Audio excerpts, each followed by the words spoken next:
Hello students, कैसे हैं आप सभी लोग। मैं आशा करता हूं आप लोग बहुत अच्छे होंगे। माय नेम इज आशीष गिरी। आज के इस वीडियो के अंदर मैं एक टीजीटी का एग्जाम पेपर डिस्कस करने वाला हूं जो कि कल ही हुआ था। 2025 में इस फॉर्म को काफ़ी सारे स्टूडेंट्स ने फिल किया था और ये एग्जाम कल कंडक्ट कराया गया था 17 जनवरी को। चलिए इस एग्जाम पेपर में देखते हैं किस टाइप के क्वेश्चन पूछे गए हैं और उन क्वेश्चन के आंसर भी मैं डिस्कस करूंगा लॉजिक के साथ, रीजनिंग के साथ, कि क्यों वो आंसर सही है और क्यों गलत है। ये सारी चीज़ें हम डिस्कस करेंगे। पहले देखिए ये जो एग्जाम पेपर है इसमें कितने टोटल क्वेश्चन है। तो टोटल 150 क्वेश्चन है। 150 क्वेश्चन को दो पार्ट में डिवाइड किया गया है। एक तो जनरल स्टडीज से रिलेटेड क्वेश्चन है जिसमें टोटल 30 क्वेश्चन ऐसे हैं जो कि सिर्फ और सिर्फ जनरल स्टडीज से रिलेटेड है और लगभग 120 क्वेश्चन ऐसे हैं जो कि बायोलॉजी से रिलेटेड है। राइट। मैक्सिमम मार्क्स 300 है, यानी 300 में से जितना मार्क्स आप कैरी करोगे, जितने अच्छे नंबर लाओगे, उसी के अकॉर्डिंग आपका सिलेक्शन किया जाएगा। 2 घंटे में पूरा पेपर सॉल्व करना था जो कि एक सफिशिएंट टाइम है। और चलिए मैं आपको दिखाता हूं कि कितने आसान क्वेश्चन हैं और उन सभी क्वेश्चंस को अगर मेरे जितने भी स्टूडेंट ऐसे होंगे जिन्होंने बीएससी मेरे चैनल से पढ़ करके किया होगा, डेफिनेटली इस एग्जाम को क्वालिफाई कर लेंगे क्योंकि बहुत ही आसान पेपर रहा है। चलिए मैं आपको दिखाता हूं। तो मेरे प्यारे दोस्तों, जैसा कि मैंने आपको बताया कि ये पेपर 2 पार्ट में डिवाइड है। हम पार्ट सेकंड डिस्कस करेंगे। पार्ट 1 के अंदर तो मैंने ऑलरेडी मेंशन किया है कि 1 से लेकर के 30 क्वेश्चन जीएस से रिलेटेड है और जब हम बात करते हैं बायोलॉजी की तो 31 से लेकर के 150 तक टोटल 120 क्वेश्चन है जो कि बायोलॉजी से रिलेटेड है। क्वेश्चन नंबर 31 को ध्यान से देखिए। The principle of naming an organism by 2 words was proposed by. कितना आसान क्वेश्चन है। इसका आंसर है बी, कैरोलस लिनियस। सभी स्टूडेंट्स जानते हैं और इसके ऊपर मैंने लेक्चर भी बनाया था बाइनोमियल नोमेनक्लेचर के बारे में, जिसमें मैंने आपको बताया था कि चाहे कोई भी ऑर्गेनिज्म हो, प्लांट हो या एनिमल हो, जब आप उनको साइंटिफिक नेम देते हैं तो उसी को कहा जाता है बाइनोमियल नोमेनक्लेचर। वो एक नियम के तहत किया जाता है जिसमें फर्स्ट वर्ड में हम जीनस मेंशन करते हैं, सेकंड वर्ड जो है वो स्पीसीज को मेंशन करते हैं, लैटिन लैंग्वेज में लिखते हैं और भी वो सारे नियम मैंने बताया था। तो इसका सही आंसर है कैरोलस लिनियस, जिन्होंने 1753 में ये जो है बाइनोमियल नोमेनक्लेचर को प्रपोज किया था ताकि पूरी दुनिया में जो ऑर्गेनिज्म का साइंटिफिक नेम है वो सेम रहे। क्वेश्चन नंबर 32 में स्टूडेंट्स पूछा गया है, इस्लेट्स ऑफ लैंगरहैंस प्रोड्यूस। ये जो लैंगरहैंस की द्वीप होती है इनसे क्या उत्पादन करती हैं, ये क्या प्रोड्यूस करती हैं। तो 4 ऑप्शन है। देखो, हाइड्रोक्लोरिक एसिड है, टाइलिन एंजाइम है, इंसुलिन है या रेनिन है। सही आंसर देखो ये है सी, इंसुलिन। और सभी स्टूडेंट जानते हैं, ये तो 9th क्लास से ही पढ़ाया जाता है। लैंगरहैंस की द्वीप से जो है इंसुलिन प्रोड्यूस होता है। देखो, जो पेनक्रियास का एंडोक्राइन पार्ट होता है, इस्लेट्स ऑफ लैंगरहैंस वहीं पर प्रेजेंट होता है और यहाँ पर हम अच्छी तरह से जानते हैं जो बीटा सेल्स होती है उसी से इंसुलिन प्रोड्यूस होता है। इंसुलिन का काम होता है ब्लड शुगर लेवल जो होता है उसको घटाना, क्योंकि देखो अगर इंसुलिन की डिफिशियंसी हो जाती है तो इससे डायबिटीज मेलिटस नाम का डिजीज हो जाता है और आजकल तो मैक्सिमम लोग डायबिटीज से परेशान हो रहे हैं जिसकी एज 45 से ऊपर हो जा चुकी है। अब देखिए क्वेश्चन नंबर 33 में पूछा गया है, placenta is a connection between the mother and the foetus which does not exist in. किसमें एग्जिस्ट नहीं करता है। ध्यान रखना, कई बार जो है ये नोट हम नहीं पढ़ पाते हैं, इस वजह से हम गलत आंसर को चूज कर लाते हैं। इस चीज का ध्यान रखना स्टूडेंट्स, आपको सही चूज करना है। पहले क्वेश्चन को ध्यान से रीड करना है, ठीक है। ऑप्शन है देखो, प्रोटोथीरिया, यूथीरिया, मेटाथीरिया, प्राइमेट्स। और आप अच्छी तरह से जानते हैं जितने भी बीएससी कर चुके हैं वो सारे लेक्चर्स में कितनी डिटेल में पढ़ा चुका हूं। फाइलम कोर्डेटा के अंदर आने वाले जितने भी एनिमल्स हैं, जितनी भी क्लासेस हैं, वो सारे मैं कवर कर चुका हूं। अब यहां पर इसका सही आंसर प्रोटोथीरिया है। अब आप अच्छी तरह से जानते हैं कि प्रोटोथीरिया के अंदर ऐसे मैमल्स आते हैं जो कि अंडे देते हैं। तो अंडे देते हैं तो वहां पर प्लेसेंटा का अभाव होता है, वहां पर प्लेसेंटा प्रेजेंट नहीं होता है। राइट। लेकिन जब हम बात करते हैं यूथीरिया के बारे में तो यहां तो ट्रू प्लेसेंटा प्रेजेंट होता है। राइट। प्रोटोथीरिया में कौन कौन से होते हैं, जैसे प्लेटिपस आपने नाम सुना होगा, एकिडीना आपने नाम सुना होगा, ये अंडे देने वाले मैमल्स होते हैं। जब हम बात करते हैं मेटाथीरिया की तो ध्यान रखना, मेटाथीरिया के अंदर मार्सुपियल्स आते हैं जिनमें वीक प्लेसेंटा प्रेजेंट होता है, लेकिन प्रेजेंट होता है। यहां पर लिखा है कि एग्जिस्ट ही नहीं करता, तो वो उसका सही आंसर होगा प्रोटोथीरिया। ठीक है। यहां पर ये कुछ स्टेटमेंट दिए गए हैं और उस स्टेटमेंट में पूछा गया कि भाई बताओ कौन सा स्टेटमेंट सही है, कौन सा गलत है, या दोनों सही है या दोनों गलत है, ये सब बताइए। 4 ऑप्शन दिए गए हैं तो इसमें स्टेटमेंट को बहुत ध्यान से पढ़ना पड़ता है, जिसमें यहां पर मेंशन है ADH is formed primarily in the supra optic nuclei of hypothalamus. ठीक है। Number 2, oxytocin is formed primarily in the paraventricular nuclei. अब यहां पर बोला गया है select the correct answer with the code given below. तो 34 का सही आंसर क्या होगा। सही आंसर इसके जो दोनों स्टेटमेंट है स्टूडेंट्स वो करेक्ट स्टेटमेंट है, तो इसलिए यहां पर आंसर क्या होगा, both first and second are true, answer होगा ए। अब देखिए question number 35, one gene one enzyme hypothesis was given by, किसने दिया? यहां पर सही आंसर बीडल एंड टेटम है। देखो कई बार ऐसा होता है ना कि अगर आपको पता है तो आपको सिलेक्ट करना पड़ेगा, आंसर पिक करना पड़ेगा, अदरवाइज छोड़ दो, तुक्के मत लगाओ क्योंकि नेगेटिव मार्किंग है, गड़बड़ हो जाएगा। इसके बाद 36, क्वेश्चन नंबर 36 में देखो, ruminating animal produce which greenhouse gas? तो एनिमल्स के द्वारा carbon dioxide, water vapour, nitrous oxide, methane, तो सही आंसर मीथेन है इसका। जब आप देखोगे जो जुगाली करने वाले पशु की बात की जा रही है, जैसे गाय, भैंस है, बकरा है, तो ये सब जो है मीथेन गैस प्रोड्यूस करते हैं, इसका सही आंसर डी होगा। क्वेश्चन नंबर 37 को ध्यान से पढ़ें, इसमें एक लिस्ट 1 है, लिस्ट 2 है। अब हम इन लिस्ट 1 को लिस्ट 2 से हमें मैच करना है और करेक्ट आंसर हमें फाइंड आउट करना है। अब देखो अगर आपने मोलस्का को पढ़ा है, उसका क्लासिफिकेशन पढ़ा है, तब आप इन डॉट्स को इजीली कनेक्ट कर पाओगे, अदरवाइज स्किप कर दो क्योंकि नेगेटिव मार्किंग है, आपका नंबर कट जाएगा। ठीक है, 25% चांस होते हैं, अगर आपको थोड़ा बहुत अगर आपने पढ़ा है तभी आप इसको रिस्क ले सकते हो, अदरवाइज अगर कंफर्म नहीं है तो छोड़ दो। अब इसमें लिस्ट 1 लिस्ट 2 में ध्यान से देखो तो ये सभी के सभी मोलस्का से ही बिलोंग करते हैं और नियोप्लाइना है। यहाँ पर नियोप्लाइना किससे कनेक्ट होता है? तो नियोप्लाइना आप अच्छी तरह से जानते हैं लिविंग फॉसिल मोनोप्लेकोफोरा से बिलोंग करता है। तो यहाँ पर क्या होगा? यहाँ पर मैं आंसर हमने फाइंड आउट किया थर्ड, फर्स्ट का आंसर क्या हो जाएगा? थर्ड। ये लीजिए, ये हमने डॉट्स को कनेक्ट कर दिया। अब इसके बाद डॉट्स, दूसरा जो डॉट है उसको कनेक्ट करो, काइटन। अब जो बी है काइटन, ये किससे बिलोंग करता है? ये बिलोंग करता है एम्फिन्यूरा से। तो एम्फिन्यूरा को इससे जो है कनेक्ट कर दो, इस तरीके से कनेक्ट कर दो। अगर आपने पढ़ा होगा तो जब तभी आप जानते होंगे 8 सेल प्लेट्स वाली एम्फिन्यूरा। इसके बाद आती है बारी कॉवरीज की। अब कॉवरीज सिंगल सेल वाले गैस्ट्रोपोडा से बिलोंग करते हैं, इनको इससे कनेक्ट कर दो। देन उसके बाद बचाइए एडोंटा, तो इसका आंसर तो हमें मिल ही गया है।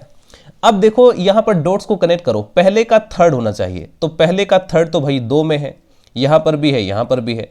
इसके बाद यानी ये 2 आंसर तो पहले ही निकल जाएंगे, यानी ये एलिमिनेशन टेक्निक के द्वारा आप इनको पहले ही बाहर कर दोगे। ये 2 जो बचे हुए हैं इन्हीं पर आपको डाउट है भाई कौन सा है। अब काइटन है, बी का क्या है? सेकंड। अगर आप श्योर हो कि बी का सेकंड ही है 100%, तो आपको आगे बढ़ने की जरूरत नहीं है, सी को फाइंड आउट करो, अपना नेक्स्ट क्वेश्चन को देखो। ठीक है, बाकी अगर श्योर नहीं हो तो और भी मैचिंग कर सकते हो।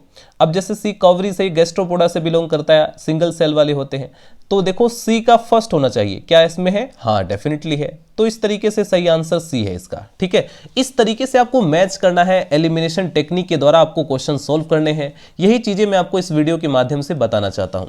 अब जरा देखिए क्वेश्चन नंबर 38 में पूछा गया है consider the following statements. 2 statements दिए गए हैं। ऐसे ही जब आप लोग एमएससी कर लोगे, सीएसआर नेट का एग्जाम दोगे, तो वहां पर ऐसे ऐसे स्टेटमेंट, बड़े टफ स्टेटमेंट दिए जाते हैं 4, फिर उसमें भी लॉजिकल रीजनिंग पूछी जाती है। वहां के मुकाबले अगर यहां पर देखो तो सिर्फ 2 ही स्टेटमेंट है और दोनों ही स्टेटमेंट को बहुत आसानी से आपको रीड करना है, अच्छे से समझना है, तभी आंसर देना है। ठीक है, देखो यहां पर पहला स्टेटमेंट क्या है? The strength of linkage is determined by the distance between the 2 genes. 2 genes के बीच जो डिस्टेंस होता है वो इसकी स्ट्रेंथ को डिटरमाइन करता है। डेफिनेटली ऐसा ही है, तो पहला statement correct. The 2 genes are said to be linked when they fail to show independent assortment, ये भी करेक्ट स्टेटमेंट है, यानी दोनों के दोनों स्टेटमेंट बिल्कुल करेक्ट है। तो ऐसे में आप क्या कहेंगे? ऐसे में आप कहेंगे भाई इसका सही आंसर होगा बोथ 1 एंड, तो सही आंसर डी हो जाएगा। क्वेश्चन नंबर 39 में देखो, which is an enterocoelic animal? Taenia है, पेलिमोन है या फेरिटीमा है? सही आंसर है एस्ट्रियास। स्टारफिश, सही आंसर इसका डी हो जाएगा। क्वेश्चन नंबर 40 को केयरफुली रीड करेंगे। इसमें क्वेश्चन पूछा गया है which one of the following is the connecting link between Annelida and Mollusca. आपने फाइलम मोलस्का भी पढ़ा है और एनिलिडा के फीचर्स भी आपने डेफिनेटली पढ़े होंगे। यहां पर 4 एनिमल मेंशन किए गए हैं और इन चारों ऑप्शन में से एक ऐसा एनिमल है जो कि मोलस्का के भी फीचर्स को रिप्रेजेंट करता है, शो करता है, वो और दूसरी साइड वो एनिलिडा के भी फीचर्स को शो कर रहा है। तो ऐसा कौन सा वो एनिमल है? तो राइट आंसर क्या होगा इसका? नियोप्लाइना। नियोप्लाइना जो है ये दोनों के फीचर्स को शो करता है, क्योंकि अगर आप देखें तो इसमें आप सेगमेंटेशन देखने को मिलेगी जो कि एक एनिलिडा का फीचर है। दूसरी तरफ आप देखेंगे इसमें मोलस्कन की तरह शेल देखने को मिलती है जो कि एक तरीके से मोलस्का के फीचर्स को शो कर रहा है। इसलिए नियोप्लाइना को कहा जाता है कि ये एनिलिडा और मोलस्का के बीच एक कनेक्टिंग लिंक माना जाता है। ठीक है, अब आ जाइए क्वेश्चन नंबर 41 पर। क्वेश्चन नंबर 41 में पूछा गया है, a baby born with a small tail is the case of exhibiting. एक छोटा सा बच्चा पैदा होता है और एक स्मॉल टेल के साथ छोटी सी पूंछ रहती है और यह प्रदर्शित करता है किस बात को? मेटामॉर्फोसिस को? नहीं। रेट्रोग्रेसिव एवोल्यूशन को? नहीं। म्यूटेशन को? नहीं। एटेविज्म को? ये सही आंसर इसका सी होगा। देखो क्या है ना, एटेविज्म कई बार ऐसा होता है कि हमें एटेविज्म का मतलब नहीं पता है, तो हिंदी में देख लो, हिंदी भी ऑप्शन हमारे सामने है, पूर्वजता। तो इतना तो आप जानते होंगे ना, हमारे जो पूर्वज थे उनकी पूंछ थी, तो पूर्वजता, क्योंकि एम्ब्रियो के अंदर आज भी देखने को मिलता है स्मॉल टेल, जो कि फिर बाद में डिसअपियर हो जाती है, डजंट मैटर, लेकिन आज भी हमारे एम्ब्रियो में स्मॉल टेल दिखती है। तो इस वजह से इसका सही आंसर क्या होगा? सी होगा। ठीक है, ये एक प्रिमिटिव एंसेस्टर का फीचर्स है। ठीक है, चलिए देखते हैं क्वेश्चन नंबर 42 में क्या पूछा गया है। क्वेश्चन नंबर 42 में पूछा गया है, most CO2 in the blood is carried. Blood के अंदर सबसे ज्यादा कार्बन डाइऑक्साइड कौन कैरिड करता है? डिजोल्व प्लाज्मा करता है, या आरबीसी का साइटोप्लाज्म है, या in plasma as a bicarbonate ion, या bound to plasma protein? Right answer student C है, बाइकार्बोनेट आयन्स। इसमें क्या होता है ना कि आप देखेंगे लगभग 70% जो है वो बाइकार्बोनेट आयन के रूप में ही जो हमारा ब्लड होता है वो कार्बन डाइऑक्साइड को कैरी करता है। राइट, तो सही आंसर क्या होगा स्टूडेंट्स? सही आंसर होगा इसका सी, बाइकार्बोनेट आयन। क्वेश्चन नंबर 40 देखो कितना आसान क्वेश्चन है, लेकिन इस क्वेश्चन का आंसर काफी सारे स्टूडेंट्स सही नहीं देकर आए थे। Chocolate can be bad for health because of high content of zinc? No. Nickel? No. Cobalt? No. Lead? Yes. सही आंसर इसका सी है। लेड आपको पता है भाई टॉक्सिक होता है। क्वेश्चन नंबर 44 में देखो क्या पूछा गया है, in the double helix model of DNA proposed by Watson and Crick each base pair is how far from the next base pair? देखो क्वेश्चन काफी इंपॉर्टेंट है और कई बार स्टूडेंट्स को कंफ्यूजन भी हो जाती है। ये क्वेश्चन जो वाटसन एंड क्रिक का जो मॉडल है ना डीएनए का, इससे रिलेटेड चाहे आप पीजीटी एग्जाम की प्रिपरेशन करो, टीजीटी एग्जाम की प्रिपरेशन करो, इससे डेफिनेटली आपको क्वेश्चन मिलेंगे, इसलिए इसको अच्छे से प्रिपेयर कर लेना। ठीक है, अगर आप आगे भी टीजीटी पीजीटी एग्जाम प्रिपरेशन कर रहे हो, एमएससी एंट्रेंस एग्जाम देने वाले हो, तो इसको अच्छे से प्रिपेयर कर लेना, छोटी सी छोटी बारीकियों का ध्यान रखना।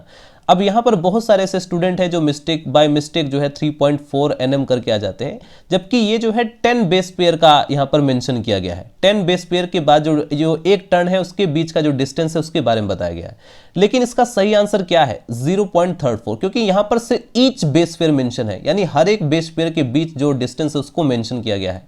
ईच बेस पेयर का तो यहाँ पर 0.34 nm रहेगा, तो सही आंसर क्या होगा? बी। क्वेश्चन नंबर 45 में पूछा गया है, which geographical region has no representative lung fish? यानी कौन सा ऐसा भौगोलिक क्षेत्र है जहां पर लंग फिश एब्सेंट रहे? यहां पर सीधी बात ये मेंशन की गई है। तो देखो यहाँ पर इथोपियन रीजन यहाँ पर पाई जाती है, ऑस्ट्रेलियन रीजन यहाँ पर भी पाई जाती है, नियोट्रॉपिकल रीजन यहाँ पर भी पाई जाती है, ओरिएंटल रीजन में आपको लंगफिश नहीं मिलेगी।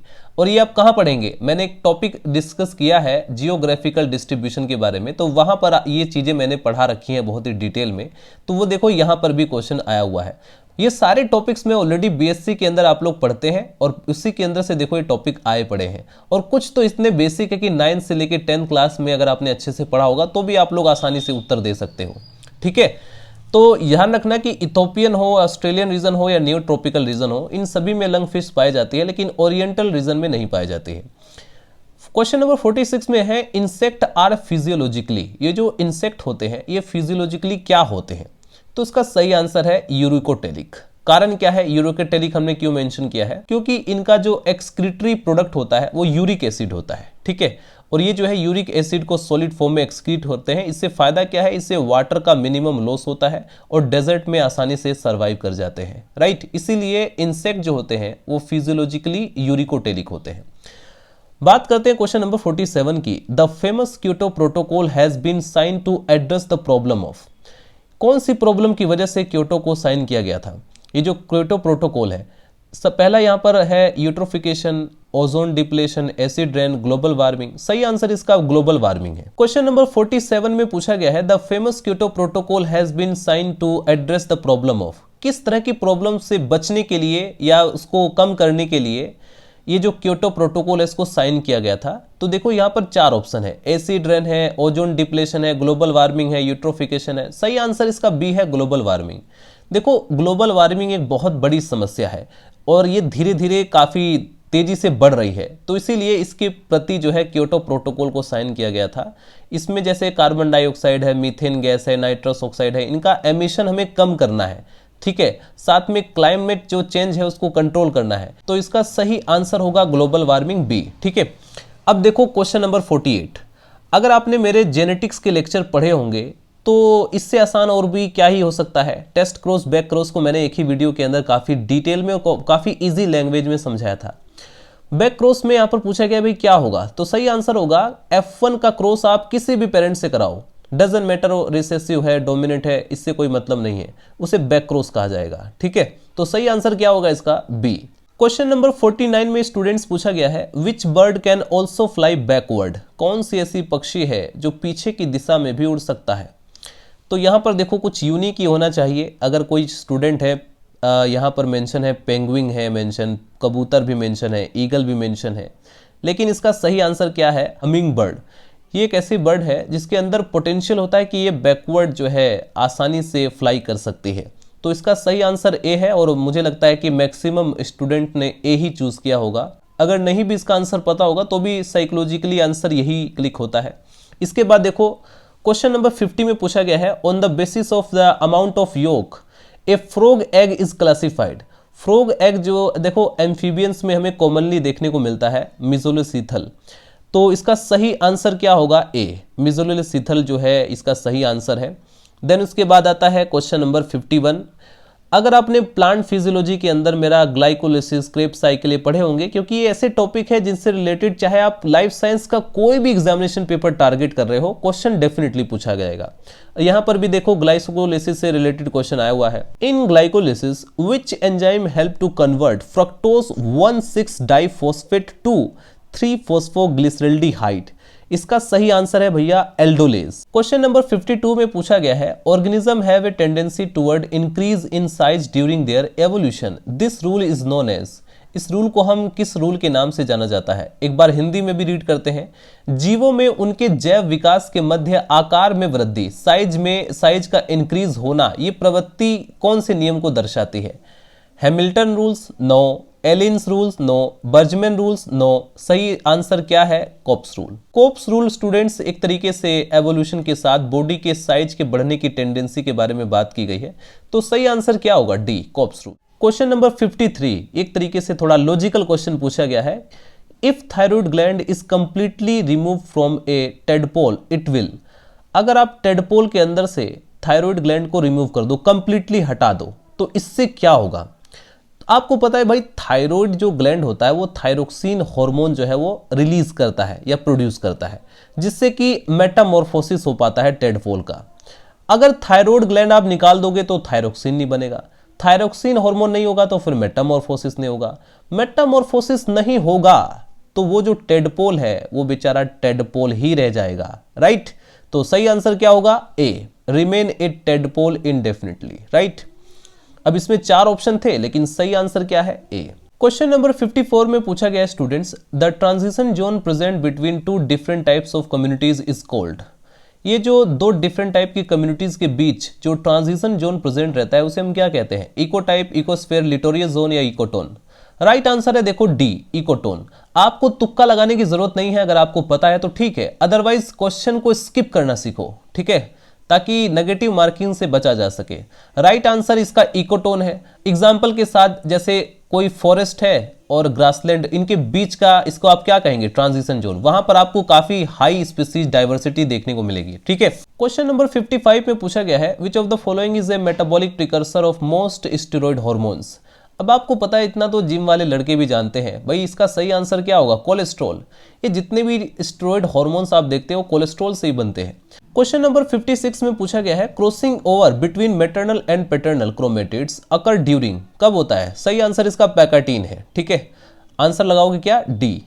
क्वेश्चन नंबर 57 में पूछा गया है कि जो वर्ल्ड लिवर डे है वो कब सेलिब्रेट किया जाता है, विश्व यकृत दिवस। तो इसका सही आंसर स्टूडेंट्स क्या है, 19 अप्रैल। अगर याद है तो ठीक है, अदरवाइज छोड़ दो, क्योंकि बहुत सारे ऐसे स्टूडेंट हैं जिनको ये सारी चीजें याद नहीं रहती है। क्वेश्चन नंबर 58 में पूछा गया students bioluminescence is found in bioluminescence किस में प्रेजेंट रहता है, किस में पाया जाता है? वॉल्वॉक्स में, ये तो एल्गी है, इसके बारे में पढ़ चुके हैं, लाइफ साइकिल में पढ़ा चुका हूं। नॉक्टिल्यूका, यस डेफिनेटली इसका सही आंसर बी है।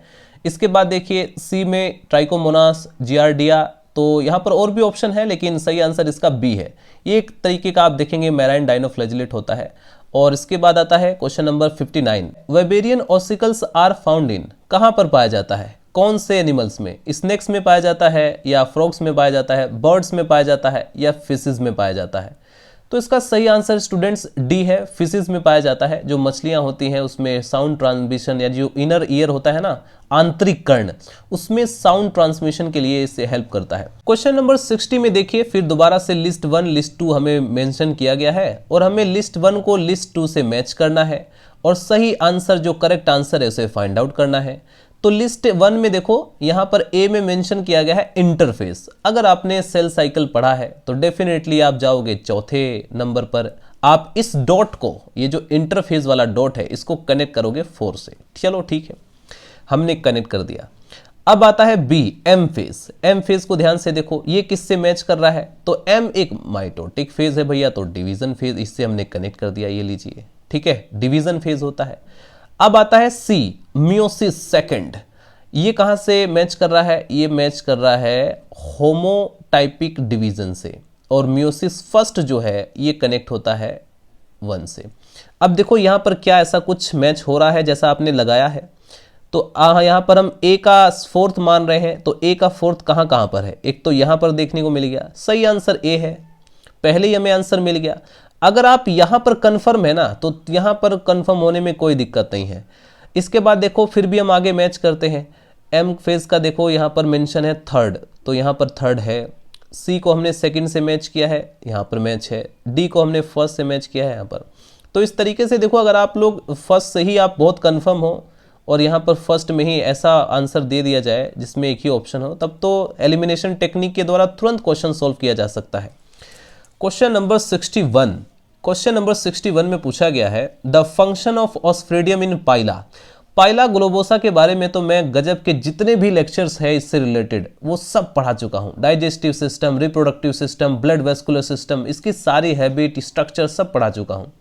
ऑस्ट्रेडियम के बारे में मैंने आपको बताया था कि ये पाइला का एक सेंस ऑर्गन्स होता है, एक ऑल्फैक्टरी ऑर्गन होता है जो कि मदद करता है इसको पानी को डिटेक्ट करने में, पानी कोई टॉक्सिक तो नहीं है, यानी एक तरीके से ये इसका ऑल्फैक्टरी ऑर्गन है। तो सही आंसर स्टूडेंट्स इसका ए है, ऑल्फैक्टरी ऑर्गन्स, जो कि एक तरीके से ऑल्फैक्टरी ऑर्गन्स ऑस्ट्रेडियम क्या काम करता है? वाटर की क्वालिटी को चेक करेगा कि भाई हमारे इन्वायरमेंट के अंदर कोई जहरीला पानी तो नहीं है, क्योंकि जहरीला पानी पीने से बेचारा पाइला मर जाएगा। तो इसलिए उसके पास एक ऑस्ट्रेडियम नाम का एक डिवाइस कह लो। ये डिवाइस क्या करेगा? ये वाटर की क्वालिटी को चेक करेगा और तुरंत सचेत कर देगा भाई पानी बहुत खतरनाक है, निकल लो यहाँ से। फाइनली क्वेश्चन नंबर 62 भी डिस्कस कर लेते हैं। इसमें पूछा गया है स्टोमोकॉर्ड प्रेजेंट इन। स्टोमोकॉर्ड किस में प्रेजेंट रहता है? 4 ऑप्शन है, एम्फियोक्सिस, हार्डमानिया, बेलेनोग्लोसस या ऑल ऑफ द अबव, या सभी में प्रेजेंट होता है। तो ध्यान रखना, ये जो बेलेनोग्लोसस होता है ये हेमिकोडेटा से बिलोंग करता है और हेमिकोडेटा का जो स्पेसिफिक स्ट्रक्चर है वो स्टोमोकॉर्ड ही है। तो सही आंसर इसका क्या होगा? ए। इसके बाद क्वेश्चन नंबर 63 में पूछा गया है which of the following helps in the defence of paramecium. Paramecium की सुरक्षा के लिए कौन है जो तलवार की तरह आगे खड़ा हो जाता है, अटैक करने में, डिफेंस करने में मदद करता है? तो वो है ट्राइकोसिस्ट। सही आंसर क्या है? थ्रेड लाइक स्ट्रक्चर होती है ट्राइकोसिस्ट, और इसका सही आंसर क्या होगा? ए। इसके बाद स्टूडेंट्स क्वेश्चन नंबर 64 में पूछा गया है सोलेनोग्लाइफस टाइप के जो फैंग्स होते हैं, ये भी मैं पढ़ा चुका हूं। जितने भी स्नेक वाला जो पूरा चैप्टर है बीएससी का हम पढ़ा चुके हैं। सही आंसर इसका डी है, वाइपर, राइट। क्वेश्चन नंबर 65 में पूछा गया है the embryonic respiratory organ in chicks. तो इसका सही आंसर क्या है? एलेंटोइस। क्वेश्चन नंबर 66 इसमें पूछा गया है in this fish the male belly act as a brood pouch for incubating the eggs, यानी जो अंडे हैं उनको सेने के लिए। तो देखो इसमें 4 ऑप्शन है, हिप्पोकैम्पस है, टॉर्पीडो है, मिक्साइन है, गैम्बूसिया है। तो राइट आंसर क्या है? हिप्पोकैम्पस, ए। इसके बाद question number 67 the hormone secreted from the kidneys. अब बताइए इसका सही आंसर क्या है? 4 ऑप्शन है, गैस्ट्रीन है, सिक्रेटीन है, टेस्टोस्टेरोन है, एरिथ्रोपोइटीन है। तो इसका स्टूडेंट्स सही आंसर क्या होगा? इसका सही आंसर है एरिथ्रोपोइटीन। क्वेश्चन नंबर 68 में पूछा गया है which of the following is the correct sequence of larval stages in the life cycle of Fasciola. Fasciola hepatica के सारे लार्वल स्टेजेस को कंप्लीटली डिस्कस कर चुका हूं, स्ट्रक्चर को भी सभी लार्वा को मैं डिस्कस कर चुका हूं। तो उसका सही आंसर क्या होगा? देखो, सबसे पहले जितने भी स्टूडेंट होंगे जिन्होंने इसकी लाइफ साइकिल को पढ़ा होगा, उन्होंने इतना तो जान ही लिया है कि भाई मीरासीडियम लार्वा नंबर 1 पर आएगा, ठीक है। इसके बाद स्पोरोसिस्ट लार्वा बनता है, देन रेडिया लार्वा बनता है, देन सर्केरिया लार्वा बनता है, देन मेटासर्केरिया बनता है। तो सही आंसर क्या होगा? सी इसका करेक्ट आंसर है। चलिए फाइनली डिस्कस कर लेते हैं क्वेश्चन नंबर 69। देखो, टीजीटी का एग्जाम पेपर है और जितने भी स्टूडेंट ऐसे हैं जिन्होंने इस एग्जाम को नहीं दिया है, वो लोग भी जरा सोच करके बताना और बहुत ही ईमानदारी से बताना कि आपने कितने क्वेश्चन सही सॉल्व किए हैं, ठीक है। What are ribozyme? राइबोजाइम क्या होते हैं? क्या वो राइबोन्यूक्लियोज होते हैं, RNA molecule working as enzyme, या आरएनए पॉलीमरेज होते हैं, या राइबोसोमल एंजाइम होते हैं? इसके बारे में मैं कई लेक्चर में बता चुका हूं। राइबोसोम पढ़ाते हुए या कई बार मैं जितने भी एंजाइम्स हैं उनके बारे में पढ़ाता रहता हूं, तो मैंने यहाँ पर मेंशन किया है कि ऐसे आरएनए जो कि एंजाइम की तरह वर्किंग करने लग जाते हैं, एंजाइम की तरह एक्ट करने लग जाते हैं, उसे राइबोजाइम बोला जाता है। तो राइट आंसर क्या होगा? बी होगा।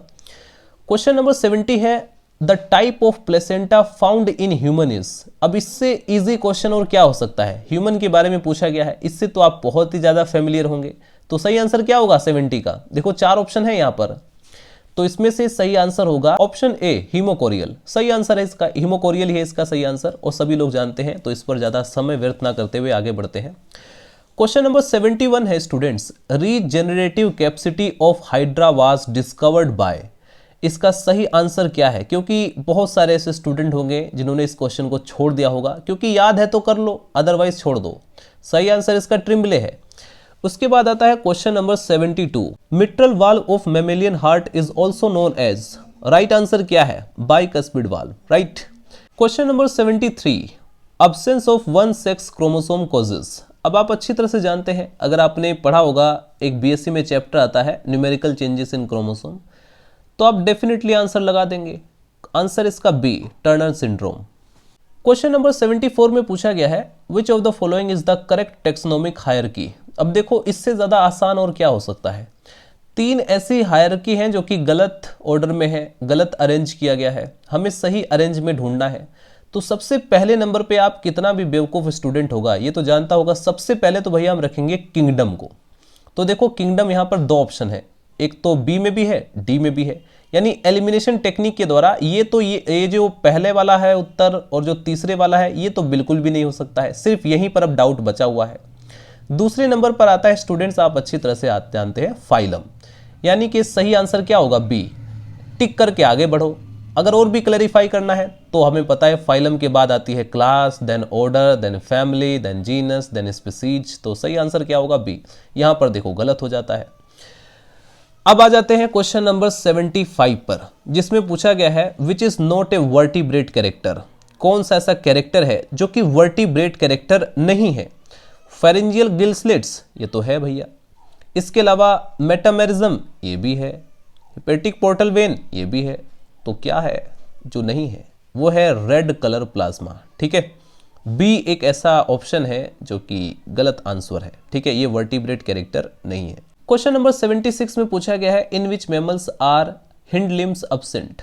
तो राइट आंसर है इसका बी, जो एक्वेटिक कैटेशियंस और सिरेनियंस होते हैं उनमें हिंड लिम्स अब्सेंट होते हैं। ये कैसे मैमल है, ठीक है। क्वेश्चन नंबर 77 पर आ जाओ। देखो यहाँ पर स्टूडेंट्स, मैंने जो पढ़ाया हुआ है आपको, न्यूक्लियोसोम मॉडल आपने पढ़ा होगा, या क्रोमोसोम की स्ट्रक्चर पढ़ा होगा, या क्रोमोसोम की जो पैकेजिंग होती है उसका पूरा प्रोसेस पढ़ा होगा, उससे रिलेटेड क्वेश्चन है। The core of nucleosome is made up of the following histones. Histones जो प्रोटीन है उससे रिलेटेड यहाँ पर क्वेश्चन पूछा गया है। 4 ऑप्शन दिए गए हैं और बिल्कुल कंफ्यूज करने वाले ऑप्शन है, कई बार स्टूडेंट्स कंफ्यूज आता है।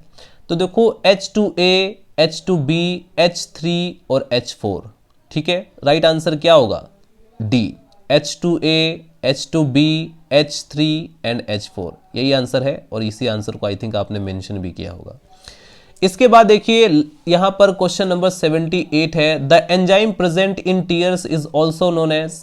सभी लोग जानते हैं लाइसोजाइम, इसमें तो कोई डाउट ही नहीं है। तो इसका आंसर होगा बी। देखिए इस वीडियो के अंदर मैंने काफ़ी सारे क्वेश्चंस डिस्कस कर लिए हैं, ये पार्ट 1 समझो, नेक्स्ट वीडियो के अंदर जो बचे हुए क्वेश्चन है उसको मैं कवर करूंगा और बहुत जल्द उसको भी अपलोड कर दूंगा। मिलता है स्टूडेंट नेक्स्ट वीडियो में। अगर आपका कोई डाउट रहता है तो आप लोग कमेंट सेक्शन में मेंशन कर सकते हैं। अगर आपको कोई क्वेश्चन पूछना है तो वो भी आप लोग कमेंट सेक्शन में मेंशन कर सकते हैं। Bye bye, Tata.